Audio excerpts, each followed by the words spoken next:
अभी कुछ दिन पहले पावेल ड्यूरोव को फ्रांस की पुलिस ने गिरफ्तार कर लिया था।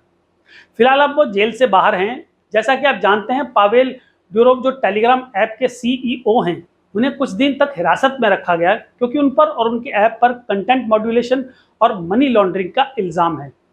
अब ये केस कोर्ट में चलेगा। जैसे कि हमने बताया, पावेल टेलीग्राम मैसेजिंग ऐप के सीईओ हैं, जिसकी स्थापना भी उन्होंने ही की थी। तो ये पावेल ड्यूरोव कौन है, उन्हें रूसी जकरबर्ग क्यों कहा जाता है, टेलीग्राम क्या है और ये उसकी गिरफ्तारी से कैसे जुड़ा हुआ है?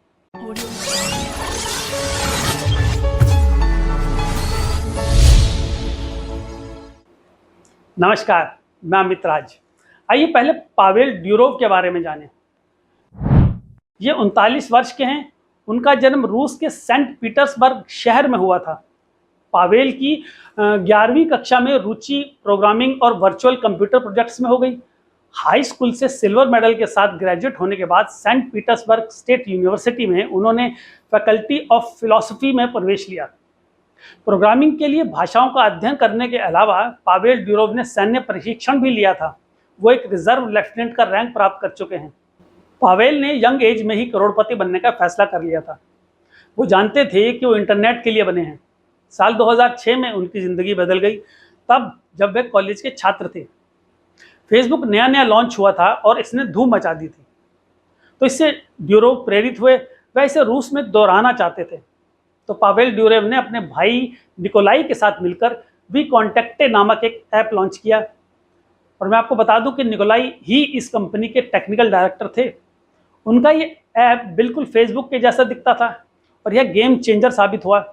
वीके रूस में बहुत लोकप्रिय हो गया और ये $3 बिलियन की कंपनी बन गई। और ड्यूरोव को उपनाम मिला रूस का मार्क जकरबर्ग। उन्हें यही कहा जाता था। लेकिन ड्यूरोव ने जकरबर्ग जैसा कुछ था नहीं। वह रहस्यमय और चंचल स्वभाव के थे। वे अजीबोगरीब स्टंट के लिए जाने जाते थे। 2012 में उन्होंने वीके के मुख्यालय से सड़कों पर लोगों पर पैसों की बारिश की थी। अब जैसे जैसे उनका प्रोफाइल बढ़ता गया, वे मुसीबत में फंसते चले गए। 2011 में उन्होंने अपने अपार्टमेंट के बाहर रूसी पुलिस को पाया क्योंकि वो लोग चाहते थे कि वह एलेक्सी नवलनी का अकाउंट बंद कर दें। आपको याद होगा, नवलनी पुतिन के आलोचक थे और रूस में एक लोकप्रिय विपक्षी नेता भी थे। मॉस्को उन्हें चुप कराना चाहता था। ड्यूरोव ने उनका खाता बंद करने से इनकार कर दिया। अब ये एक साहसिक कदम था। इसने उन्हें रूसी सरकार के विरुद्ध खड़ा कर दिया। फिर 2014 में रूस ने क्रीमिया पर कब्जा कर लिया।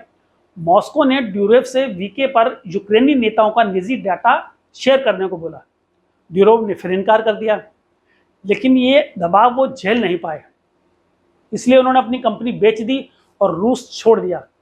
उस समय ड्यूरोव के खाते में लगभग $300 मिलियन थे। उन्होंने कुछ नया बनाने का निर्णय लिया। तब उन्होंने टेलीग्राम विकसित किया। ऐसा उन्होंने एक देश से दूसरे देश की यात्रा के दौरान किया।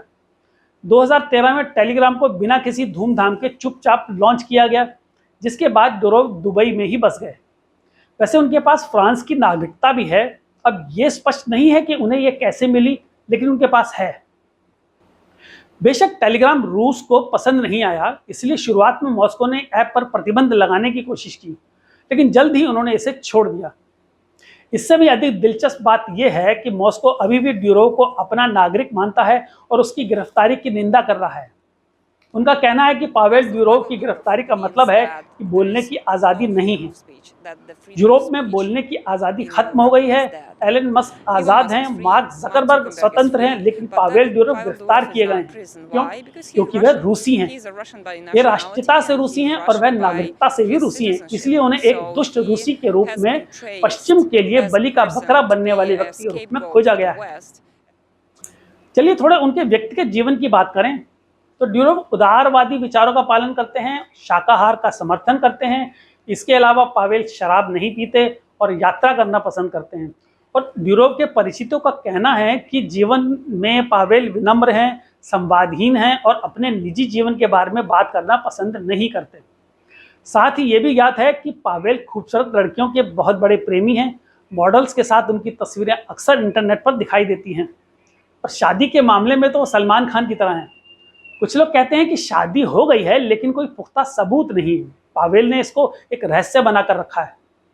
एक बात और, ड्यूरोव के बारे में जो शायद सब लोग नहीं जानते, ड्यूरोव के सहपाठियों का कहना है कि युवावस्था में उनके बाल कम थे। पावेल कभी गंजे नहीं थे, लेकिन एंड्रोजेनिक गंजेपन से पीड़ित थे। आधिकारिक तस्वीरों में पावेल के सिर पर आकर्षक बाल हैं। इसने कई विवादों को जन्म दिया। कुछ सूत्रों का कहना है कि ड्यूरोव ने बाल प्रत्यारोपित यानी हेयर ट्रांसप्लांट किया है, और कुछ तो ये भी कहते हैं कि पावेल विग पहनते हैं।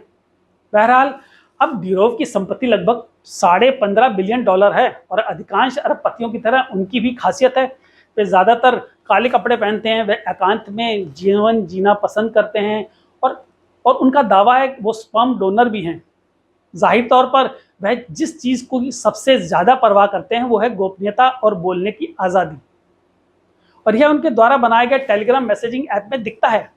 ये काफ़ी हद तक व्हाट्सएप के समान है। इसके लगभग 950 मिलियन यूज़र्स हैं, और ये 950 मिलियन यूज़र्स के साथ सबसे बड़े सोशल मीडिया प्लेटफॉर्म में से एक है। और टेलीग्राम को इतना आकर्षक क्या बनाता है? ये वही गोपनीयता है। ड्यूरोव इसे एक फ्री प्लेटफॉर्म कहते हैं। ये संदेशों को मॉडरेट करने से इनकार करता है। टेलीग्राम डेटा भी कभी साझा नहीं करता। ये इसे सरकारों को नहीं सौंपता। ये इसे अन्य कंपनियों को नहीं बेचता। इसके बारे में दूसरी अनोखी बात यह है कि इसका ग्रुप का आकार, उदाहरण के लिए व्हाट्सएप को लें तो इसके ग्रुप में 1000 लोगों तक सीमित रहता है, लेकिन टेलीग्राम में अगर आप ग्रुप बनाएंगे तो 2 लाख लोगों तक जा सकता है। एक ग्रुप में 2 लाख लोग। ये जानकारी प्रसारित करने के लिए स्वतंत्र समाचार चैनलों या लोकतंत्र समर्थक समूहों जैसी चीज़ों के लिए उपयोगी है, लेकिन ये इसे गलत सूचना, नियो नाजी ग्रुप्स और आतंक से संबंधित सामग्री के लिए भी अड्डा बनाता है। और इन सभी ने टेलीग्राम को एक टारगेट बना दिया है। अतीत में भी 2018 में ईरान ने इस पर प्रतिबंध लगाने की कोशिश की, और रूस ने भी। स्पेन ने इस पर बौद्धिक संपदा का उल्लंघन का आरोप लगाया। 2023 में ब्राज़ील ने इसे कुछ समय के लिए ब्लॉक कर दिया था। इसलिए यह कुछ समय के लिए सरकारों के निशाने पर है। और फ्रांस ने अपना मामला बना दिया है। फ्रांस में अधिकारियों ने टेलीग्राम पर कंटेंट को मॉडरेट करने में विफल रहने और अधिकारियों के साथ सहयोग नहीं करने का आरोप लगाया है। तो फ्रांस का तर्क काफ़ी सरल है। टेलीग्राम पर हानिकारक कंटेंट है, प्लेटफॉर्म इसे मॉडरेट नहीं कर रहा है, तो आइए सीईओ को गिरफ्तार कर लेते हैं। और टेलीग्राम का क्या कहना है? इसका कहना है कि ड्यूरोव के पास छिपाने को कुछ नहीं है। वे एक फ्रांसीसी नागरिक हैं। प्लेटफॉर्म यूरोपीय संघ के कानूनों का पालन करता है, इसलिए उन्हें समझ नहीं आता कि यह गिरफ्तारी किस बारे में थी। और उनके पास एक मुद्दा हो सकता है, यह गिरफ्तारी वास्तव में बेमिसाल है। क्या किसी प्लेटफॉर्म को उसके यूजर्स के कार्यों के लिए जिम्मेदार ठहराया जा सकता है? टेलीग्राम कहता है नहीं, लेकिन स्पष्ट रूप से फ्रांस सहमत नहीं है। अब यहाँ हम कुछ और सोशल मीडिया टाइकून्स की बात भी कर लेते हैं। ड्यूरोव की गिरफ्तारी से कुछ लोग नाराज भी हुए हैं। यह अभिव्यक्ति की स्वतंत्रता के समर्थकों के लिए एक रैली का नारा बन गया है। गिरफ्तारी से ड्यूरोव को कुछ दमदार दोस्त भी मिले हैं शायद। और social media tycoon Elon Musk से अधिक प्रभावशाली कोई नहीं। ड्यूरोव की गिरफ्तारी पर मस्क नाराज हो गए हैं। वे एक्स, जिसे पहले ट्विटर के नाम से जाना जाता था, उस पर ट्वीट कर रहे हैं। और उधर मार्क जकरबर्ग भी पावेल ड्यूरोव के समान है। जकरबर्ग 3 प्रमुख प्लेटफॉर्म फेसबुक, इंस्टाग्राम और व्हाट्सएप को नियंत्रित करते हैं। आपको इस तरह की खबरें अक्सर मिलती रहती होंगी कि फेसबुक पर बेची जा रही अवैध दवाएं, व्हाट्सएप पर आतंकवाद की वीडियो, और एक एक्स यूज़र खुलासा करने की कोशिश कर रहा था कि इंस्टाग्राम पर विशाल पीडोफाइल नेटवर्क है।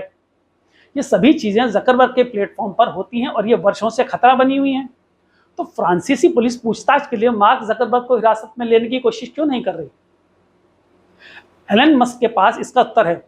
उनका कहना है कि ऐसा इसलिए है क्योंकि जकरबर्ग पहले ही सेंसरशिप के दबाव के आगे झुक चुके हैं। जकरबर्ग के प्लेटफॉर्म सरकारी नियमों का पालन करते हैं, चाहे सरकार कितनी भी संदिग्ध क्यों ना हो। पुलिस द्वारा कानूनी नोटिस या आदेश दिए जाने पर प्लेटफॉर्म झुक जाते हैं। और सिर्फ वही क्यों, ज़्यादातर सोशल मीडिया प्लेटफॉर्म ऐसा करते हैं। यदि वे व्यवसाय में बने रहना चाहते हैं तो उन्हें ऐसा करना होगा। और हाँ, सरकारों को यूजर्स के डेटा तक बैकडोर से एंट्री भी प्रदान करते हैं। यह सत्य नहीं है। एलन मस्क स्वयं कोई अपवाद नहीं है। वे अमेरिका में अभिव्यक्ति की स्वतंत्रता के बारे में बहुत स्पष्ट हैं। लेकिन भारत सहित अन्य देशों में मस्क इस लाइन का पालन करते हैं, और स्पष्ट रूप से यह समझ में आता है कि वह दुनिया को बदलने के लिए यहाँ नहीं है। अगर वे चाहें तो अब भी अपने देश में अभिव्यक्ति की आज़ादी के लिए लड़ सकते हैं। आखिरकार उसे वहीं रहना है, लेकिन हर दूसरा देश महज एक बाजार है, एक ऐसा बाजार जहां से उन्हें बाहर निकाला जा सकता है। इसलिए मस्क, जकरबर्ग, बाकी सभी लोग नम्रतापूर्वक अनुपालन करते हैं। इस तरह ड्यूरोव अलग थे। तो ये एक बड़ा अंतर है। जकरबर्ग और मस्क सरकारी नियमों का पालन करते हैं, ड्यूरोव नहीं करते। क्या आप कल्पना कर सकते हैं कि फ्रांस मार्क जकरबर्ग या एलन मस्क को गिरफ्तार कर सकता है? क्योंकि ऐसा नहीं है कि एक्स समस्या रहित है, लेकिन फ्रांस एलन मस्क को गिरफ्तार नहीं करेगा। अमेरिका की नाराजगी झेलनी पड़ेगी। अधिकांश सोशल मीडिया टाइकून अमेरिकी नागरिक हैं, साथ ही अमीर भी। टेलीग्राम से उत्पन्न होने वाले सभी खतरों के बारे में बात करें, लेकिन तथ्य यह है कि अगर ड्यूरोव इस वजह से खतरा है, तो एलन मस्क और मार्क जकरबर्ग और अन्य सब भी हैं। तो फ्रांस को इन सभी दिग्गजों पर समान कानून लागू करना चाहिए या ड्यूरोव को जाने देना चाहिए? तो आप सबका इस बारे में क्या विचार है? कमेंट बॉक्स में लिखकर जरूर बताइएगा। तो इस एपिसोड में बस इतना ही। लाइक और सब्सक्राइब करना मत भूलिएगा। अपना ख्याल रखिए, खुश रहिए। नमस्कार।